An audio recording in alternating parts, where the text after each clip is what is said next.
Imagina esto, vas caminando por la calle, todo parece normal, los carros pasan, la gente conversa, alguien mira su teléfono, es un día cualquiera, hasta que una persona se detiene, deja caminar, no responde, su respiración cambia, su cuerpo comienza a moverse de manera extraña, alguien intenta ayudarla, se acerca, le pregunta, ¿está bien? Pero la persona levanta la cabeza, lo mira y se lanza sobre él. No reconoce a su familia, no reconoce a su nombre. Parece no comprender lo que está sucediendo y lo peor, todavía está vivo. Ahora viene la pregunta, ¿es solamente una fantasía de Hollywood o la naturaleza ya nos ha mostrado que un organismo puede alterar el comportamiento de otro? ¿Por qué los muertos caminando probablemente pertenecen a la ficción? Pero una persona viva cuyo cerebro ha sido profundamente alterado por una infección, esa historia es profundamente diferente. Bienvenidos a Crónicas de 8 días después, temporada 2, Zombies, el patógeno que podía cambiarlo todo.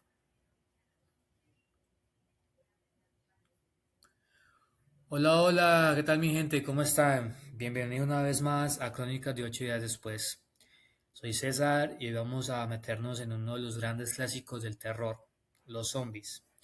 Pero esta vez vamos a olvidarnos por un momento de Hollywood, nada de muertos que resucitan, nada de maldiciones, nada de magia. Hoy vamos a preguntarnos algo mucho más interesante. ¿Podría la ciencia producir algún día algo parecido a un zombie? ¿Puede una infección alterar profundamente el comportamiento de una persona? ¿Puede un virus atacar el cerebro? ¿Existen organismos capaces de manipular la conducta de otros animales? ¿Y qué tan lejos estamos realmente de un escenario parecido al apocalipsis zombie? Así que pónganse cómodos porque hoy vamos a entrar a un territorio donde la ciencia real puede ser incluso más inquietante que la ficción. ¿Qué sería realmente un zombie para la ciencia? Comencemos por lo más importante. Un zombie clásico no existe. Un cadáver no puede simplemente levantarse y caminar. Cuando el cerebro deja de funcionar de manera irreversible, el organismo pierde las funciones necesarias para mantenerse vivo. Así que olvidemos por un momento a los muertos vivientes. El escenario científicamente interesante sería otro. Una persona viva cuyo cerebro ha sido alterado por una enfermedad hasta el punto de cambiar radicalmente su comportamiento. El corazón sigue latiendo, los pulmones siguen respirando, los músculos siguen funcionando, pero el cerebro ya no está funcionando normalmente. Y aquí aparece un fenómeno real. La manipulación del comportamiento por parte de organismos infecciosos o parásitos. La naturaleza ya lo hace, no con humanos convertidos en zombies, pero sí con otros animales. Y eso es precisamente lo inquietante. ¿Cómo podría parecer algo parecido? Para que existiera algo parecido a un zombie cinematográfico, tendrían que coincidir muchísimas condiciones. Primero, el patógeno tendría que ser capaz de infectar a los seres humanos. Después tendría que llegar al sistema nervioso. Tendría que alterar determinadas funciones cerebrales. Y al mismo tiempo, tendríamos que mantener el organismo suficientemente funcional como para moverse y transmitir la infección. Y aquí aparece uno de los mayores problemas, porque destruir completamente el cerebro no convierte a una persona en un zombie, la convierte en una persona que ya no puede funcionar. Por eso, desde el punto de vista biológico, el verdadero desafío sería mucho más complejo, alterar el comportamiento sin destruir las funciones necesarias para sobrevivir. Y eso es muchísimo más difícil de lo que aparece en la película. La naturaleza ya ha hecho cosas extrañas. Ahora viene una de las partes más interesantes, porque aunque los zombies humanos no existan, la naturaleza ya tiene sus propios ejemplos, y algunos son bastante perturbadores. La rabia. Probablemente el ejemplo más cercano a la imagen popular del zombie sea la rabia. La rabia es una enfermedad viral que afecta el sistema nervioso. Puede producir alteraciones neurológicas graves, agitación, confusión, dificultad para tragar y cambios importantes en el comportamiento. Y existe un detalle que hace que inmediatamente pensemos en las películas: la transmisión mediante mordeduras. Una vez aparecen los síntomas clínicos, la enfermedad es casi siempre mortal. Pero hay que hacer una aclaración importante: la raya no convierte a la persona en un zombie, lo que demuestra es algo mucho más real. Un virus puede afectar profundamente el sistema nervioso y modificar el comportamiento, y eso ya es bastante aterrador. Toxoplasma, el parásito que controla la mente. Ahora vamos a uno de los ejemplos más famosos: Toxoplasma gondii. Este parásito tiene un ciclo de vida extraordinario. En determinados roedores puede modificar respuestas relacionadas con el miedo frente a los gatos. ¿Y por qué? Porque el gato es un huésped, fundamentalmente un medio para que el parásito complete su ciclo. Así que, desde el punto de vista evolutivo, el parásito tiene una ventaja cuando el roedor pierde parte de su respuesta de miedo frente al depredador. Suena casi como si alguien hubiera escrito una película, pero aquí debemos tener cuidado. En humanos se han investigado posibles asociaciones entre Toxoplasma gondii y determinados cambios neurológicos o conductuales. Sin embargo, eso no significa que el parásito controle la mente humana como un titiritero. La evidencia en humanos es mucho más compleja, y eso es importante porque una cosa es: un parásito puede modificar ciertos comportamientos en determinados animales, y otra muy diferente: un parásito controla la conducta humana. La segunda afirmación no está demostrada. Cordyceps, el zombie real, pero de los insectos. Y ahora llegamos al organismo que probablemente hizo que millones de personas comenzaran a mirar los hongos con otros ojos.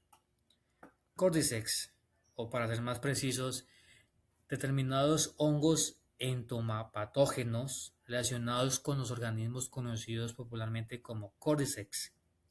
Estos hongos pueden infectar insectos y alterar su comportamiento. En algunas especies de hormiga, el comportamiento del huésped cambia de manera que favorece la reproducción del hongo. La hormiga termina en una ubicación determinada, muere, y posteriormente el hongo desarrolla sus estructuras reproductivas y libera nuevas esporas. Sí, suena exactamente como una película de zombies, y precisamente por eso The Last of Us utilizó estas ideas. Pero existe una diferencia gigantesca: estos hongos están extraordinariamente adaptados a sus huéspedes. Pasar de manipular el comportamiento de una hormiga a infectar y controlar un cerebro humano sería un salto biológico enorme. Por eso Cordyceps no está a punto de convertirnos en zombies, pero sí demuestra algo fascinante: la naturaleza puede desarrollar mecanismos extraordinarios para modificar el comportamiento de un huésped. Priones, cuando el problema ni siquiera es un virus. Ahora vamos a hablar de algo todavía más extraño: los priones. No son virus, no son bacterias, ni siquiera son organismos vivos. Son proteínas con una estructura anormal, capaces de provocar cambios perjudiciales con otras proteínas. El resultado puede ser una degeneración progresiva y devastadora del sistema nervioso. Las enfermedades causadas por priones son extremadamente graves, y una vez aparecen los síntomas suelen ser mortales. Entonces, ¿puede existir un prion zombie? No tenemos ninguna evidencia de eso, pero los priones nos enseñan algo importante: el cerebro puede ser destruido por mecanismos biológicos completamente diferentes a una infección viral tradicional. ¿Y si una infección afectara al cerebro? Aquí llegamos al verdadero corazón de nuestra pregunta. El cerebro controla prácticamente todo lo que hacemos: movimiento, lenguaje, memoria, emociones, miedo, impulsos, toma de decisiones, percepción de la realidad. Pues una enfermedad que afecte el sistema nervioso puede producir síntomas extremadamente diferentes. Pero hay algo que Hollywood simplifica demasiado: el cerebro no tiene un botón de agresividad. No existe una sola zona que podamos señalar y decir: esta es la parte que convierte a una persona en zombie. El comportamiento humano surge de redes cerebrales extremadamente complejas.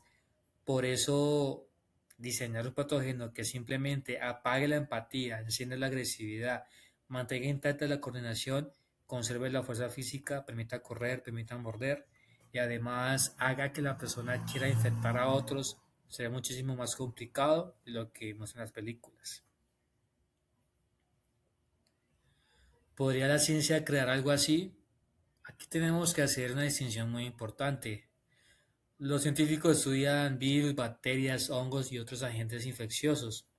También existen investigaciones sobre enfermedades que afectan el sistema nervioso. Y la biotecnología moderna permite modificar material genético con una precisión que hace algunas décadas parecía imposible. Pero una cosa es modificar un organismo y otra completamente distinta es diseñar un patógeno capaz de producir un comportamiento humano específico. Eso requiere superar enormes barreras biológicas. Además, las investigaciones relacionadas con agentes peligrosos están sujetas a normas de bioseguridad, supervisión y consideraciones éticas. Por eso no vamos a explicar cómo crear o aumentar la velocidad de un patógeno. La pregunta realmente interesante es otra. ¿Por qué sería tan difícil que existiera un verdadero virus zombie? Y la respuesta es porque el ser humano es demasiado complejo. ¿Qué pasaría si apareciera? Pues ahora hagamos un ejercicio hipotético. Supongamos que aparece una enfermedad desconocida, los primeros casos llegan a un hospital, los médicos no saben qué está ocurriendo, los pacientes presentan síntomas neurológicos extraños, después aparecen casos en otra ciudad, luego en otro país. Y finalmente llega el dato que cambia completamente la situación. La enfermedad se está transmitiendo entre personas. ¿Qué ocurriría? Aquí está el verdadero peligro. No sería solamente la existencia de personas enfermas, sería la combinación de enfermedad, miedo, desinformación, saturación hospitalaria, interrupción de servicios y el pánico. Nuestra sociedad depende de redes enormes como la electricidad, el agua, el transporte, el combustible, alimentos, internet, hospitales. Si suficientes personas dejaran de trabajar, esas redes empiezan a fallar. Y cuando empiezan a fallar, el problema deja de ser solamente médico, se convierte en un problema social. Las primeras 72 horas. Las primeras horas de un brote serían fundamentales, no necesariamente porque una ciudad completa se convierta en un ejército de zombies en 3 días, eso es ficción. El verdadero problema sería determinar qué enfermedad es, cómo se transmite, cuándo una persona se vuelve contagiosa, cuánto tiempo pasa antes de que aparezcan los síntomas, cuántas personas pueden estar infectadas sin saberlo y sobre todo qué tan rápido puede propagarse. Porque una enfermedad no necesita convertir a todos en monstruos para provocar una crisis, solo necesita propagarse muy rápido, de lo que las autoridades pueden detectarla y contenerla. Zombies lentos y zombies rápidos. Esta pregunta parece absurda, pero desde el punto de vista biológico es bastante interesante. Los zombies lentos de las películas clásicas tienen cierta lógica narrativa. Un cerebro gravemente afectado puede tener dificultades para coordinar movimientos complejos, pero los zombies rápidos presentan otro problema. Correr requiere equilibrio, coordinación, visión, respiración, energía, control muscular y capacidad de responder rápidamente al entorno, al contorno. Es decir, un zombie rápido necesitaría conservar muchas funciones cerebrales y corporales. Por eso, paradójicamente, el zombie más aterrador cinematográficamente podría ser uno de los menos plausibles biológicamente. Pues bien, pasamos a las grandes preguntas. Vamos rápidamente con algunas de las preguntas que seguramente tienes en la cabeza. ¿Un muerto puede volver a caminar? No, no con la biología que conocemos. ¿Un virus puede alterar el comportamiento humano? Sí. Existen infecciones capaces de afectar el sistema nervioso y provocar alteraciones neurológicas y conductuales. ¿La rabia es un zombie real? No, pero contiene algunos elementos que recuerdan a la ficción. ¿Cordyceps puede convertir humanos en zombies? No tenemos evidencia de que pueda hacerlo y el salto biológico necesario sería enorme. Toxoplasma controla a los humanos, no como un titiritero. Los efectos en humanos son mucho más complejos y no justifican la idea de control mental. ¿Los clones pueden crear zombies? No tenemos ninguna evidencia de eso, pero sí puede provocar enfermedades neurodegenerativas devastadoras. ¿Estamos cerca de un apocalipsis zombie? No. Estamos muy lejos del escenario de las películas y probablemente el verdadero peligro no sería un ejército de muertos vivientes, sería algo mucho más realista, una epidemia grave capaz de afectar simultáneamente la salud y el funcionamiento de una sociedad. Y tal vez por eso los zombies siguen siendo tan populares, porque realmente no tenemos miedo de que los muertos se levanten. Tenemos miedo de algo mucho más humano, perder el control. No reconocer a nuestra propia familia, ver desaparecer las reglas que mantienen funcionando nuestra sociedad y descubrir que una persona que conocemos ya se comporta como la persona que conocíamos. Los zombies representan una pregunta mucho más profunda. ¿Qué queda de nosotros cuando perdemos nuestra voluntad?